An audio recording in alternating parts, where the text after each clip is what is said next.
New oversight measures are now in effect for Greek life organizations at Penn State University. They were implemented in response to the death of Timothy Piazza earlier this year. Prosecutors allege the sophomore was hazed into drinking excessive amounts of alcohol at a party. Piazza's parents pushed Penn State to make changes, and they are here this morning with their reaction in an interview you'll see only on CBS. But first, here's a look at the tragedy that led to the new measures. Preliminary hearings are underway for members of the now closed Beta Theta Pi frat house. 18 of them are facing charges in connection to the death of sophomore Timothy Piazza. Piazza died in February following an initiation ceremony that involved heavy drinking. He fell down a flight of stairs and hit his head repeatedly, often in view of his fraternity brothers. No one called for help until the following morning. We have a friend who is unconscious. During hearings in July, the prosecution presented apparently incriminating text messages sent from some of the frat brothers. "I don't want to go to jail for this," wrote one member. The boys themselves knew what they did. The text admitted right after, before he even passes away. They say it's because of the hazing, it's because of the drinking, we caused this, we should have called 911. But lawyers for the 16 defendants who appeared at the preliminary hearing claim the evidence doesn't warrant a trial. Some argue the brothers didn't force Piazza to drink and can't be held responsible for knowing the difference between intoxication and serious injury. Two of the brothers waived their right to a preliminary hearing. Now, with the fall semester underway, Penn State President Eric Barron is implementing more than a dozen reforms to Greek life at the school. The university will take responsibility for oversight and discipline of fraternities and sororities. Social restrictions addressing alcohol use will remain in place, as well as a no-tolerance policy for hazing. Timothy Piazza's parents, Jim and Evelyn Piazza, are with us now, along with their attorney, Tom Klein. Good morning. Good morning. Thank you for being here. Thank you. We've got the school year starting up again. It's been 6 months since your son's death. How are you doing? It's hard. Especially having to bring our son back to school this past weekend. And he goes to Penn State. It's your older son. Yeah, your older son. Mm-hmm. Yes.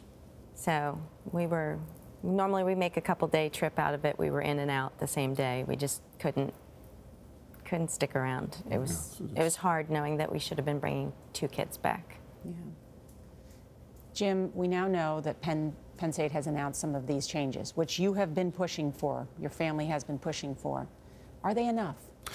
Well, I think they're a good start. We've been in contact with President Barron for the past 6 months about proposals that they need to implement, and many of the proposals that they've put forth are our suggestions, but there's still more that they need to do. They really haven't implemented a lot of them yet, and at the end of the day, they need to implement and, more importantly, enforce. But we're happy to see that they've taken responsibility and said that their oversight has been severely lacking for Greek life, and we're happy that they're taking responsibility for disciplinary actions, but they have the same people involved, and those people were ineffective, so I'm concerned about that.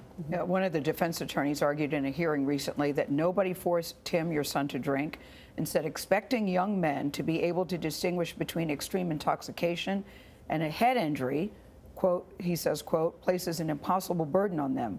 What do you say to those who argue that, listen, this was just a tragic accident? No. Evelyn? They said right away, somebody texted that he fell hair first. They knew he hit his head. He was unconscious. He was having seizures. They knew that he was in a bad way. And who hasn't been involved with high school sports and concussions? You know this stuff. I just think it's an absurd statement. I mean, he wanted to be part of this club. They fed significant amounts of alcohol into him. Your judgment immediately starts to go sideways. And they continued to force alcohol on him and all the other pledges. You said force alcohol. You don't consider your son a reckless person? Absolutely not. Tim was a good guy. He was not a drinker. How do you know he wasn't a drinker? I've talked to his friends and his roommates. I asked them. I was concerned. Yeah. And they said, no, he was not. He was not a big drinker. I think that these guys just put so much alcohol into all these young men and then didn't watch them. Let them be on their own. Well, that brings up an interesting point. A lot of parents hope that there's an adult in the room as kids are partying. And there's a man named Tim Bream, the fraternity's adult advisor. He was in the house the night of the party. He declined our request for a comment. Do you think he should be punished? Yeah, well, let's get this straight. They were all adults. Tim Bream, we believe, is culpable, but they were all adults. They knew what they were doing. They committed crimes. And after they committed those crimes and put our son in grave danger, they all went to bed. They were all adults. They knew what they were doing.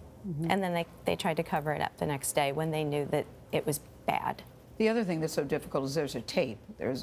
It's on tape. That's what so. Surveillance video. There's surveillance video, and I can't stop thinking about that. And you agreed to watch it only if you watch it with the university president. And the trustees. And the trustees. Right. And you wanted to do that, why? Well, I only wanted to do that so they would do it, so they can see the severity of what happened, and we want them to watch it. Yeah. We personally do not want to watch it, but if they make us, we will. But they need to watch it so that they can implement these changes. And again, they need to enforce. Without enforcement, none of this is really going to do anything. Tom, we've heard Penn State's president say that the university will, quote, push for statewide legislation to toughen penalties for hazing. Is the law the problem? Well, the people are the problem, but law is a great deterrent. And we're working with Senator Corman, the majority leader in Pennsylvania. We're also working with Representative Meehan in the Congress, and we're looking to change the law. We believe that stiffer penalties will mean deterrence, and that's a key.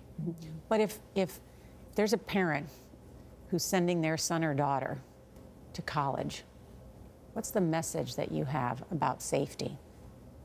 Go in with your eyes open, talk to your kids. This could happen to anybody. If it happened to Tim, it could happen to anybody. And if it doesn't feel right, if something makes you uncomfortable, if you feel pressured, don't do it. You're not invincible. You're so important to somebody somewhere.